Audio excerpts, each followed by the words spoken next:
Hello. നമ്മളെല്ലാവരും ദിവസവും പലതരം പ്രശ്നങ്ങൾ പരിഹരിക്കാൻ ശ്രമിക്കാറുണ്ടല്ലേ? ഒരു കണക്ക് ചെയ്യുന്നത് മുതൽ ചിലപ്പോൾ ജീവിതത്തിലെ വലിയ തീരുമാനങ്ങൾ വരെ. പക്ഷേ ഈ ചിന്താപ്രക്രിയയുടെ ഉള്ളിൽ, ആ തലച്ചോറിനുള്ളിൽ ശരിക്കും എന്താണ് സംഭവിക്കുന്നത്? ആലൻ ന്യൂവൽ, ഹെർബർട്ട് സൈമൺ എന്ന രണ്ടു പേർ ഇതിനെപ്പറ്റി ആഴത്തിൽ ചിന്തിച്ചു. അവര് ഒരു തരം മാനസിക മാപ്പ് ഉണ്ടാക്കിയെന്ന് വേണമെങ്കിൽ പറയാം. നമ്മൾ ഇന്ന് നോക്കുന്നത് നിങ്ങൾ തന്ന IGNOUയിലെ കോഗ്നിറ്റീവ് സൈക്കോളജി സ്റ്റഡി മെറ്റീരിയലിലെ ഒരു പ്രധാന ആശയമാണ്. ബ്ലോക്ക് 4 യൂണിറ്റ് 3ലെ പ്രോബ്ലം സ്പേസ് ഹൈപ്പോത്തസിസ്. അപ്പോൾ നമുക്കിതിലേക്കൊന്ന് ആഴ്ന്നിറങ്ങിയാലോ? എന്താണ് ഇതിലെ പ്രധാന കാര്യങ്ങൾ? തീർച്ചയായും. ഈ പ്രോബ്ലം സ്പേസ്, പ്രശ്ന ഇടം എന്നൊക്കെ പറയുമ്പോൾ അതൊരു യഥാർത്ഥ സ്ഥലമാണോ നമ്മുടെ തലച്ചോറിനുള്ളിൽ എന്നൊരു സംശയം വരാം. അതെ അതെ, അതാണ് എന്റെയും ചോദ്യം. അല്ല, ഇതൊരു എന്താ പറയുക, ഒരു ഭൗതികമായ ഇടമല്ല. നുവലും സൈമണും പറയുന്നത് നമ്മളൊരു പ്രശ്നം നേരിടുമ്പോൾ നമ്മുടെ മനസ്സ് അതിൻ്റെ ഒരു അമൂർത്തമായ രൂപം, ഒരു ഘടന ഉണ്ടാക്കുന്നു എന്നാണ്. ശരിക്കും പറഞ്ഞാൽ ചിന്ത ഒരു മാന്ത്രിക വിദ്യയല്ല, മറിച്ച് ഈ മാനസിക മാപ്പിലൂടെയുള്ള ഒരു യാത്രയാണ് എന്നതായിരുന്നു അവരുടെ ഒരു പ്രധാന ആശയം. ഒരു മാപ്പ് പോലെയോ? കൊള്ളാലോ. ഒരു ഗൂഗിൾ മാപ്സ് പോലെയാണോ ഉദ്ദേശിച്ചത്? ഏകദേശം അങ്ങനെ സങ്കല്പിക്കാം. ആ മാപ്പിൽ നിങ്ങൾ യാത്ര തുടങ്ങുന്ന ഒരിടമുണ്ടാവും. ഓക്കെ. Initial state. അതെ, ഇനീഷ്യൽ സ്റ്റേറ്റ്. പിന്നെ നിങ്ങൾക്ക് എത്തേണ്ട ഒരിടം, അതായത് ലക്ഷ്യം, ഗോൾ സ്റ്റേറ്റ്. ഇതിനിടയിൽ ഒരുപാട് വഴികളും സ്ഥലങ്ങളും ഉണ്ടാവാം. അതാണ് ഇന്റർമീഡിയറ്റ് സ്റ്റേറ്റ്സ്. ശരി. അപ്പൊ സ്റ്റേറ്റുകൾ കിട്ടി. തുടങ്ങുന്ന ഇടം, ലക്ഷ്യം, ഇടയ്ക്കുള്ള പോയിന്റുകൾ. പിന്നെന്താ ഈ മാപ്പിൽ? പിന്നെ വേണ്ടത് ഓപ്പറേറ്റർമാരാണ്. ഓപ്പറേറ്റേഴ്സ്. ഓപ്പറേറ്റർമാർ അതെന്താണ്? അത് ഒരു സ്റ്റേറ്റിൽ നിന്ന് അടുത്ത സ്റ്റേറ്റിലേക്ക് പോകാൻ നമ്മൾ ചെയ്യുന്ന പ്രവർത്തനങ്ങളാണ്, ആക്ഷൻസ്. ഇപ്പോ ആ ഗൂഗിൾ മാപ്പ് ഉദാഹരണത്തിൽ ഇടത്തോട്ട് തിരിയുക അല്ലെങ്കിൽ നേരെ പോവുക എന്നൊക്കെ പറയുന്നില്ലേ, അതുപോലെ.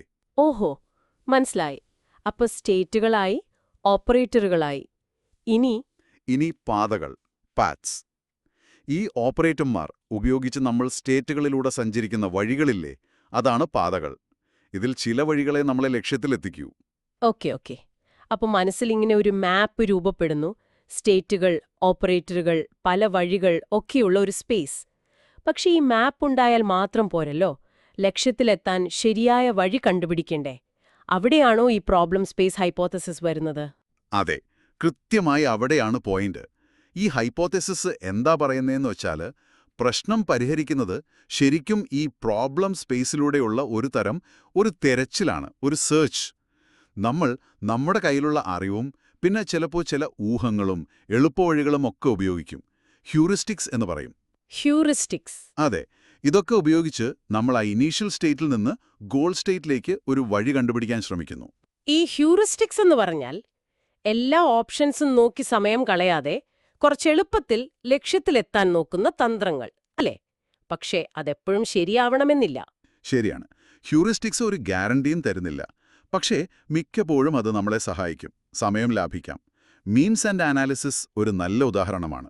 അതെങ്ങനെയാണ്? അതായത് ഓരോ സ്റ്റെപ്പിലും നമ്മൾ നോക്കും, ഞാനിപ്പോ എവിടെ, എങ്ങോട്ടാ എത്തേണ്ടത്, ഈ വ്യത്യാസം കുറയ്ക്കാൻ ഏറ്റവും നല്ല ഓപ്പറേറ്റർ ഏതാണ്, അങ്ങനെ ആ വ്യത്യാസം കുറയ്ക്കുന്ന ചുവട് ഏതാണോ അത് തെരഞ്ഞെടുത്ത് മുന്നോട്ട് പോകും.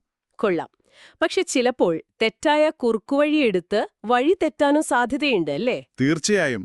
നമ്മൾ ചിലപ്പോൾ ഒരു വഴി എളുപ്പമാണെന്ന് കരുതി പോകും, പക്ഷെ അത് ലക്ഷ്യത്തിലെത്തിക്കില്ല. ചിലപ്പോൾ വഴിമുട്ടി നിൽക്കേണ്ടി വരും. നിങ്ങളൊരു സൈക്കോളജി വിദ്യാർത്ഥി എന്ന നിലയ്ക്ക് ചിന്തിക്കുമ്പോൾ ഈ ആശയം, ഇതിന്റെ ഒരു പ്രസക്തി എന്താണ്? പഠിക്കാൻ കൊള്ളാമെന്നതിനപ്പുറം. ഒരുപാടുണ്ട്. ഒന്നാമതായിട്ട് നമ്മുടെ ചിന്തയെ, പ്രത്യേകിച്ച് പ്രശ്നപരിഹാരത്തെ ഒരു കമ്പ്യൂട്ടേഷണൽ മോഡലായിട്ട് കാണാൻ ഇത് സഹായിക്കും. ചിന്താ പ്രക്രിയയുടെ ഒരു ഘടന മനസ്സിലാക്കാൻ പറ്റും. പിന്നെ ആർട്ടിഫിഷ്യൽ ഇന്റലിജൻസിലൊക്കെ ഇതിന് വലിയ പ്രാധാന്യമുണ്ട്. കമ്പ്യൂട്ടർ സിമുലേഷനുകൾ ഉണ്ടാക്കാനും ഈ എക്സ്പേർട്ട് സിസ്റ്റംസ് എന്നൊക്കെ പറയുന്ന കാര്യങ്ങൾ ഡെവലപ്പ് ചെയ്യാനും ഈ ആശയമാണ് അടിസ്ഥാനം. ശരിയാണ്. ഒരു കമ്പ്യൂട്ടർ പ്രോഗ്രാം പോലെ ചിന്തിക്കുന്നതിനെ മോഡൽ ചെയ്യാൻ ഇത് നല്ലതാണ്. പക്ഷേ ഒരു ചോദ്യം, മനുഷ്യന്റെ ചിന്ത എപ്പോഴും ഇത്ര ലോജിക്കലാണോ? ഇത്ര അടുക്കും ചിട്ടയുമുള്ള ഒന്നാണോ? ചിലപ്പോഴൊക്കെ നമുക്ക് പെട്ടെന്നൊരു ഉത്തരം കിട്ടില്ലേ, ഒരു ആഹാ മൊമെന്റ്, ഇൻസൈറ്റ് എന്ന് പറയില്ലേ, അതിനെയൊക്കെ ഈ മാപ്പ് ഉണ്ടാക്കി വഴി കണ്ടുപിടിക്കുന്ന രീതിയിൽ ഒതുക്കാൻ പറ്റുമോ? അതെ, അത് ഈ മോഡലിന്റെ ഒരു പ്രധാന പരിമിതിയാണ്. വളരെ ശരിയായ പോയിന്റാണ്. ഈ ഇൻസൈറ്റ് ആവശ്യമുള്ള പ്രശ്നങ്ങളെ അല്ലെങ്കിൽ ക്രിയേറ്റീവായിട്ടുള്ള ചിന്തകളെയൊക്കെ ഈ ഒരു സ്ട്രക്ചേർഡ് സെർച്ച് മോഡൽ വെച്ച് പൂർണ്ണമായും വിശദീകരിക്കാൻ പറ്റില്ല. ചിലപ്പോൾ ഉത്തരം ഘട്ടം ഘട്ടമായിട്ടല്ലല്ലോ വരുന്നത്, പെട്ടെന്നൊരു വെളിപാട് പോലെയാണ്. ശരിയാണ്. അതുപോലെ നമ്മുടെ ഇമോഷൻസ്, മുൻപരിചയം, ഇതൊന്നും ഈ മോഡൽ അത്ര കാര്യമായിട്ട് പരിഗണിക്കുന്നില്ല. അതൊക്കെ പ്രശ്നപരിഹാരത്തെ സ്വാധീനിക്കുമല്ലോ. അപ്പോ ഒന്ന് ചുരുക്കി പറഞ്ഞാൽ, ഒരു പ്രശ്നം വരുമ്പോൾ നമ്മുടെ മനസ്സ് അതിന് സ്റ്റേറ്റുകളും ഓപ്പറേറ്ററുകളുമുള്ള ഒരു സ്പേസായി കാണുന്നു. എന്നിട്ട് അറിവും ചിലപ്പോൾ ഹ്യൂറിസ്റ്റിക്സും ഉപയോഗിച്ച് ആ സ്പേസിലൂടെ ലക്ഷ്യത്തിലേക്ക് ഒരു വഴി കണ്ടെത്താൻ ശ്രമിക്കുന്നു. ഇതാണോ ന്യൂവെലിന്റെ ആശയത്തിന്റെ കാതൽ? അതെ, അതുതന്നെയാണ് അതിന്റെ സത്ത. വളരെ ലളിതമായി പറഞ്ഞാൽ അതാണ്. നന്നായി മനസ്സിലായി. നിങ്ങൾ അടുത്ത തവണ എന്തെങ്കിലും ഒരു പ്രശ്നം പരിഹരിക്കാനിരിക്കുമ്പോൾ ഒന്ന് ആലോചിച്ചു നോക്കൂ. നിങ്ങളുടെ ചിന്ത ഈ പറഞ്ഞ പ്രോബ്ലം സ്പേസിലൂടെയുള്ള ഒരു യാത്രയായിട്ട് സങ്കല്പിക്കാൻ പറ്റുന്നുണ്ടോ? ഏതൊക്കെ സ്റ്റേറ്റുകളിലൂടെയാണ് കടന്നുപോകുന്നത്? എന്തൊക്കെ ഓപ്പറേറ്റർമാരാണ് ഉപയോഗിക്കുന്നത്? ഒരുപക്ഷേ ഈ കമ്പ്യൂട്ടർ മോഡലിന് വിശദീകരിക്കാൻ പറ്റാത്ത ചില കാര്യങ്ങൾ, ഒരു തോന്നൽ അല്ലെങ്കിൽ നിങ്ങളുടെ ഒരു മുൻ അനുഭവം നിങ്ങളുടെ ആ പ്രോസസ്സിൽ വരുന്നുണ്ടോ? അതൊന്ന് ശ്രദ്ധിക്കുന്നത് ചിലപ്പോൾ രസകരമായിരിക്കും.